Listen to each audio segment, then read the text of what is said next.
Hi guys, and welcome to Lizzie Dean Makes. I'm Lizzie Dean, and this is the channel where we make, mend and grow our way to a big life on a small budget. Hi guys, welcome back to Lizzie Dean Makes. So today I'm going to give you my top 5 tips for a frugal Christmas. So tip number 1 is to spread the cost of Christmas over multiple months and therefore multiple paychecks.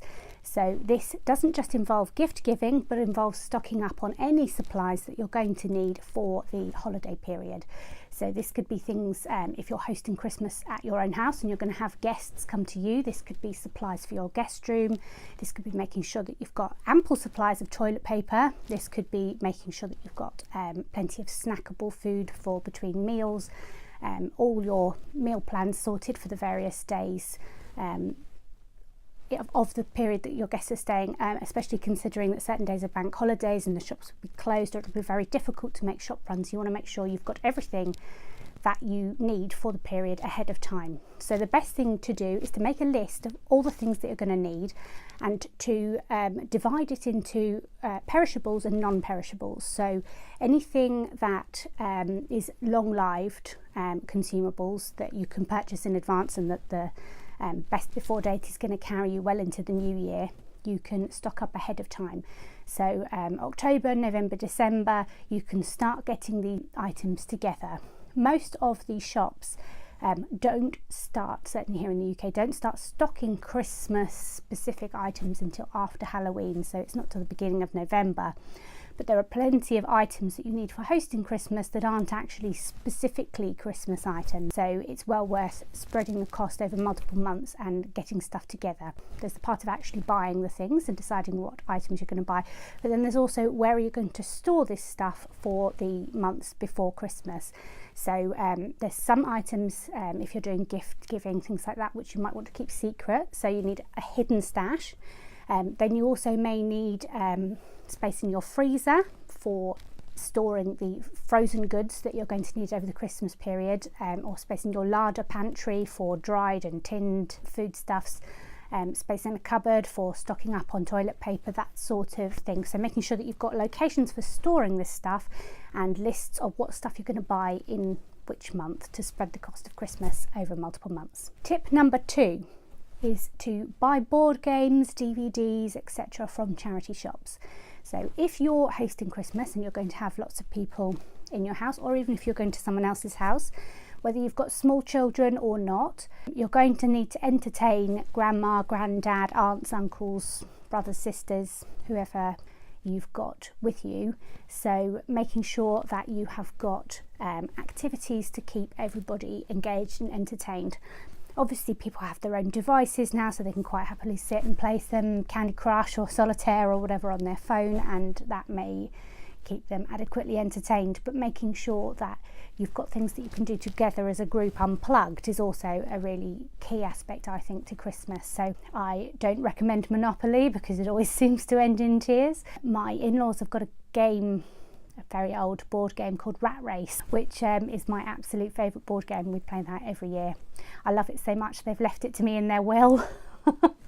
But yeah, I think board games are a must-have for getting people together and getting people engaging with other people on a human level, which is so easy not to do nowadays with devices and things. So unplugged activities is a great thing to think ahead of, and purchasing them second-hand from charity shops or car boot sales or yard sales or that sort of thing is a great way of getting low-cost items that will entertain your family together and bring them together as a unit. My third top tip is buying gifts secondhand at charity shops or making them yourself. So obviously I've done a whole series on how I make my Christmas hampers, which is all DIY gifts, so I'll pop a link to that playlist in the area above on the screen. But you can also find a whole load of different ideas on Pinterest or YouTube of quick and easy DIY Christmas gifts, but also particularly personalised Christmas gifts, so things that have got people's names on or that have some sort of emotional meaning. Don't just look up Christmas gifts, also look up things like wedding gifts and ideas like that, because there are lots of things that are not specifically blogged or vlogged about for Christmas, but are gifts that would work well at any time of year. So I know certainly that several friends of mine have had frames with maps of particularly poignant places to them as a couple gifted to them on their wedding day.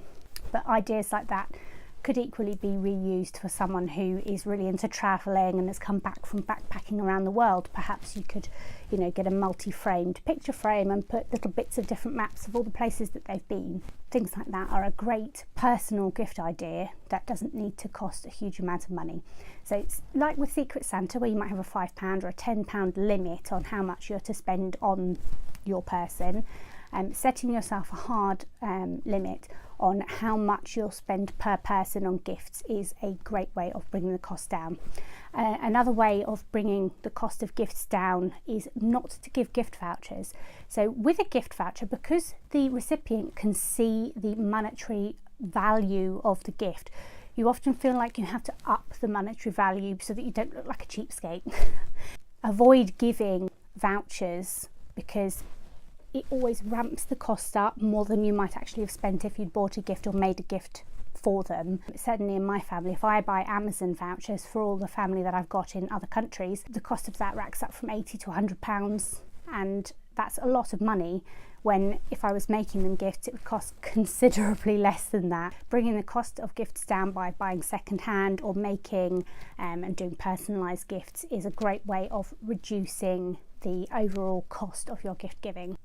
So tip number 4 is to avoid over-catering. So if you're hosting Christmas and you're buying in all of the food bits for your meal plans and for your nibbles and things, and you just keep thinking, oh well, maybe I won't have enough, so I'll just get some more. It's a very common trap to fall into, to actually over-cater for your guests for Christmas. So make sure 2 things. Firstly, make sure you have a meal plan and that you stick to it.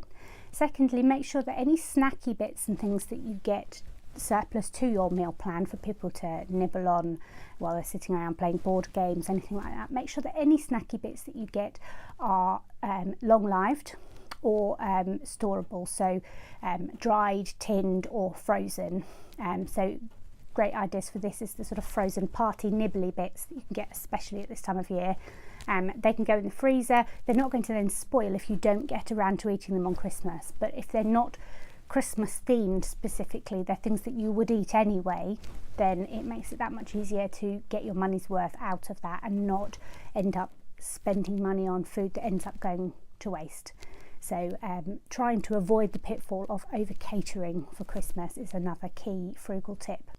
Tip number 5 is to move the focus. So just shifting the focus of everybody by telling them outright at the beginning of Christmas that this year you're wanting to shift the focus from gift giving to the experience of being together as a group, and doing several little things that go together to bring that whole unit of all of you, your friends and family who are together in the house that day, together as a unit. So you might want to have a box that's a phone amnesty or a device amnesty, and at certain points in the day you insist that everybody puts their device into the box and ignores it while you play a board game or while you watch a Christmas movie together as a group. Things like that. Party games, things like charades, but there are also a lot of games that you can get for next to nothing at the charity shop, and you get an awful lot of games, little stocking filler games that you can give in your Christmas gifts to someone that you can then play later on in the day. Those board games and things, they can often come out year after year after year, so it's worth putting them back in your Christmas box and back in the loft for the rest of the year if you're not really into board games and things. But it's just something that means that every year then you'll have some things to do that will bring everyone together, but making sure you get people to switch off from the outside world, switch off from whoever might be texting them, their mates, their new boyfriend, their crush, whoever might be on the end of the telephone, and getting them to switch off, not for the whole day, because obviously they want to say Merry Christmas to other people who aren't there. That's perfectly understandable, normal and fine, but getting certain periods of the day where they switch off from their devices and put them away in the amnesty box, and so you can get on as a group without the distraction, the constant distraction that smartphones and things provide, and making sure that you actually get that bonding experience. Other things that fall into the experience bracket, we're currently snowed in here. It's the 12th of December, so it's not Christmas snow, but it could be Christmas snow where you live. So if there is snow outside, then have some snow games. Go outside, have a snowball fight, have time sledding, or build a snowman.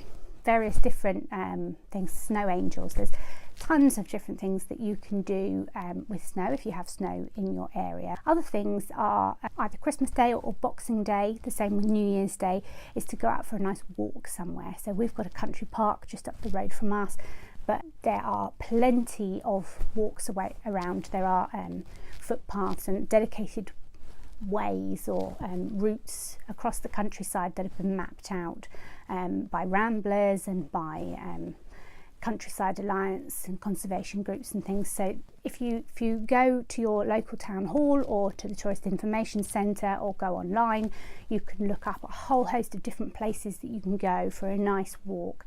And getting everybody up and out of the house and out in the fresh air, often the very brisk and chilly fresh air, but outdoors, gets everybody's sort of energy levels back up, because often it's very excited in the morning, and it's Christmas, but then sort of after Christmas dinner the mood sort of slumps and everyone's just sort of sitting around far too full of food and a bit bored now, and Christmas spirit's gone down. So being able to raise that mood back up by going outdoors is a great idea, and obviously it doesn't cost anything, so it's a great frugal activity that will bring you all together in a sort of unplugged setting. So those are my top 5 tips for a frugal Christmas. I hope you've enjoyed this. If you've got any other frugal Christmas suggestions, then please drop them in the comments section below for other viewers to have a look at, because I'm sure that there are plenty more ideas than my top 5, and other people who have watched this video would like to hear your suggestions as well, so please do drop a comment in the box below. If you've liked this, please give it a thumbs up, and subscribe and hit the bell notification if you'd like to hear every time I upload new frugal living tip videos. Thanks for watching, guys. Bye.